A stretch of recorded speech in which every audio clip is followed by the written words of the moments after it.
और विधायकों को मिल रही धमकियों को लेकर पूर्व कांग्रेस अध्यक्षा कुमारी शैलजा के बाद नेता प्रतिपक्ष भूपेंद्र हुड्डा के नेतृत्व में कांग्रेस के प्रतिनिधिमंडल ने राज्यपाल से मिलकर विधायकों की धमकियों का मुद्दा उठाया, ज्ञापन सौंपा।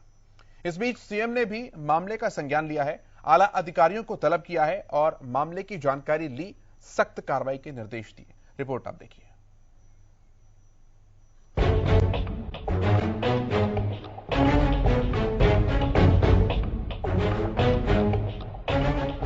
हरियाणा में जब से विधायकों को धमकियां मिलनी शुरू हुई, तभी से ही राजनीतिक गलियारों में हलचल सी नजर आने लगी है। विधायक चाहे भाजपा का हो या कांग्रेस का, सभी ने एक दूसरे की सलामती की दुआ की और हालचाल जाना। कांग्रेस विधायकों को मिली धमकी को लेकर गृहमंत्री अनिल विज से लेकर विधानसभा स्पीकर, मुख्यमंत्री, उप मुख्यमंत्री तक की प्रतिक्रिया आई और सभी ने एक सुर में कहा कि विधायकों की सुरक्षा सुनिश्चित की जाएगी और जिन्होंने धमकी दी है उनकी जल्द गिरफ्तारी की जाएगी। बुधवार को इसी विषय पर कांग्रेस का प्रतिनिधिमंडल राज्यपाल के द्वार पहुंचा, जिसकी अगुवाई कर रहे थे कांग्रेस प्रदेश अध्यक्ष उदय भान और नेता प्रतिपक्ष भूपेंद्र हुड्डा।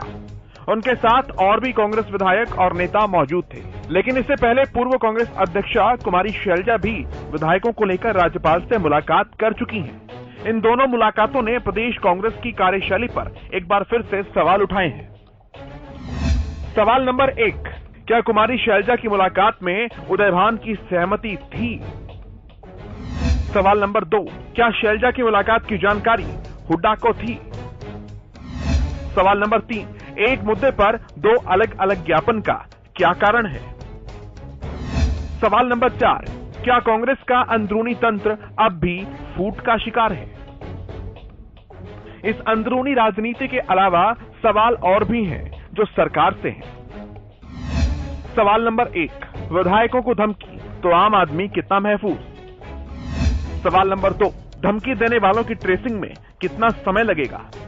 सवाल नंबर 3, विधायकों की सुरक्षा समीक्षा की जिम्मेदारी किसकी? अब इस मुद्दे पर किस किस की क्या क्या प्रतिक्रिया है, एक नजर इस पर भी डाल लीजिए। ऐसी बात है, ये तो चिंताजनक बात है कि 6 विधायक जो हैं उनको धमकियां मिल रही हैं फोन के ऊपर, मैसेजेस के जरिए, और एक विधायक के घर में तो घुसकर जो है मारपीट करी गई है।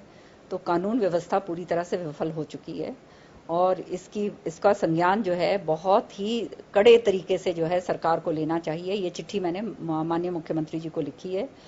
हमारे सभी विधायकों की सुरक्षा हमारे लिए बहुत अहम है और उनकी सुरक्षा के साथ किसी भी प्रकार से कोई भी अनदेखी हम कर नहीं सकते। हर व्यक्ति अपने को असुरक्षित महसूस कर रहा है।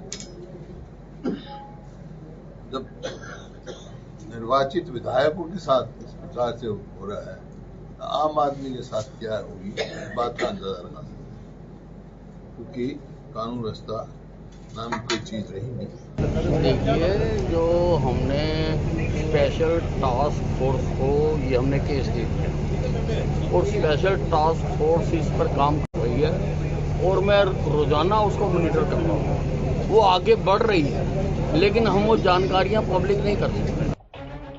तो कुल मिलाकर अब देखने वाली बात यह है कि ये धमकियों का सिलसिला कब थम पाता है और कांग्रेस इन हालातों से कैसे निपटती है। Bureau report, Haryana news.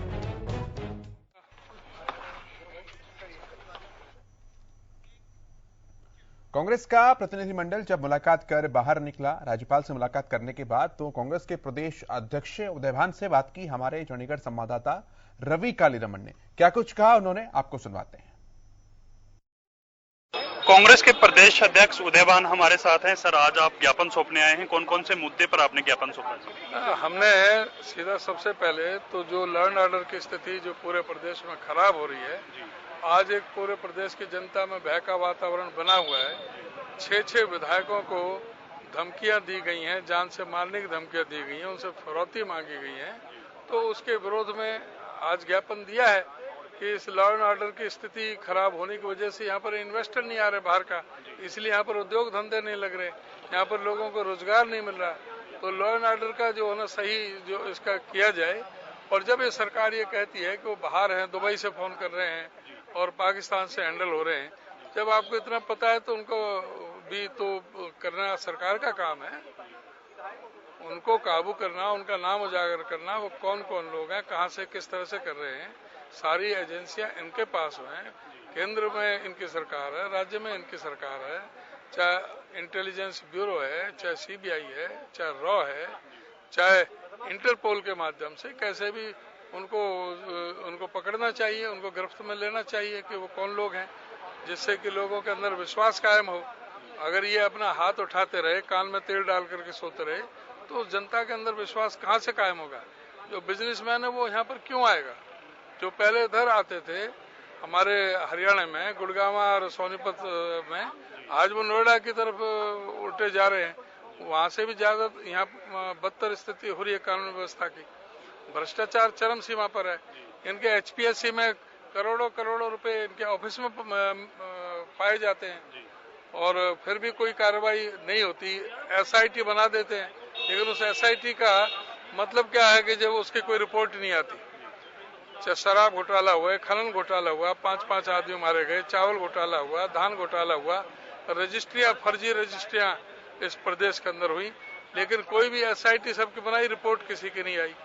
तो हमने कहा है कि इसकी सीबीआई जो जांच होनी चाहिए। और खेदड़ में जिस तरह से वहाँ जो किसान थे वो गौशाला के लिए इस्तेमाल करते थे। उस खेदड़ में जो पावर प्लांट था, जब से पावर प्लांट चालू हुआ है, उसकी जो राख निकलती थी वो गौशाला, जो सबके लिए, ये गऊ के नाम से तो वोट मांगने वाले लोग हैं, तो गौशाला के लिए इस्तेमाल करते थे। वहां पर जब उन्होंने विरोध किया तो लाठीचार्ज किया, एक आदमी मार दिया। आज 5 दिन हो गए, आज भी 10,000 से ज्यादा ऊपर वहां पर इकट्ठे हैं, उसके क्रीमेशन में नहीं हुआ।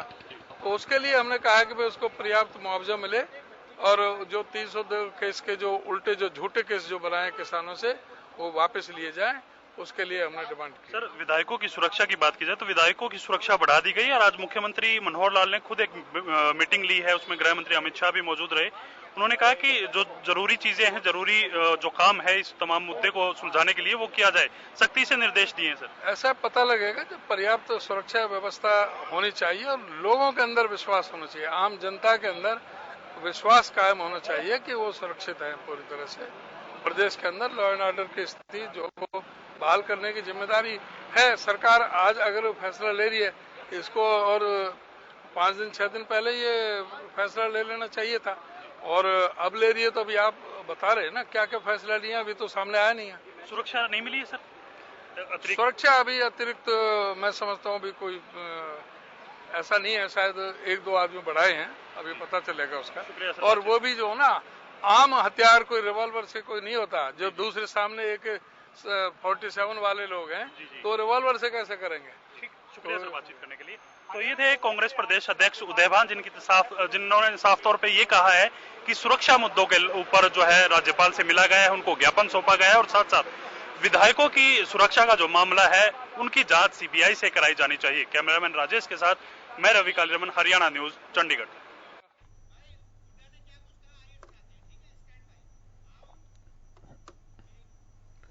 और मुलाकात के बाद पूर्व मुख्यमंत्री भूपेंद्र सिंह हुड्डा ने क्या कुछ कहा, यह भी आपको सुनना चाहिए। देखिए, हमने ज्ञापन में 3 एक तो कानून व्यवस्था जो हालात हुई है, यहाँ पर कोई, हर आदमी हरियाणा में अपने आप को असुरक्षित महसूस कर रहा है। आम आदमी की तो देखो, जब विधायकों को इतनी धमकियां मिल रही हैं तो आम आदमी की क्या स्थिति होगी। और यही कारण है हरियाणा में इन्वेस्टमेंट भी नहीं आ रही है। एक कानून व्यवस्था बिल्कुल चरमरा गई है, इसको चुस्त दुरुस्त करें। दूसरा, भ्रष्टाचार चरम सीमा पर है, एक के बाद एक घोटाला हो रहा है। अभी फार्मेसी घोटाला लेटेस्ट है, तो उससे पहले कितने घोटाले हुए हैं। हमने राज्यपाल जी को कहा है भाई हम मांग करते हैं एसआईटी बना देते हैं, उसकी रिपोर्ट नहीं आती, सीबीआई की करे। जैसे एचपीएससी के दफ्तर में कितना करोड़ों रुपया मिला, लेकिन अब तक कोई जांच सामने नहीं आई। बड़ी मछली को बचाने का प्रयास किया जा रहा है, तो ये साबित करता है। और तीसरा, खेदड़ में कोई भी प्रजातंत्र में कोई आंदोलन हो, कोई प्रदर्शन हो, चाहे कर्मचारी का हो, किसान का हो, मजदूर का हो, व्यापारी करते हैं, तो ये सरकार जो है लाठी और गोली से सरकार चलाने की प्रयास करती है। लाठी गोली से प्रजातंत्र नहीं चल सकता है, बातचीत से चल सकता है। खेजड़ में यही हुआ, जो वहाँ के किसान जो हैं, वहाँ के ग्रामीण जो हैं, गौशाला में राख को देते थे और सालों साल से चल रहा है। अब इन्होंने नया कानून बना दिया वो सरकारी ऑक्शन करेगी, उनके पास पैसा आएगा, तो उसमें प्रदर्शन कर रहे थे तो लाठीचार्ज हुआ, एक की मृत्यु हो गई। और देखो अजीब बात, मरा भी गांव का और 302 का मुकदमा भी उनके खिलाफ बनने जिनका आदमी मरा। तो ये आप इस किस्म की कानून व्यवस्था है। तो हमने कहा राज्यपाल जी को कि तुरंत जो है मुकदमे वापस किए जाएं और उसको परिवार को नौकरी दी जाए और कंपनसेट किया जाए। उन्हें किया, आश्वासन दिया है।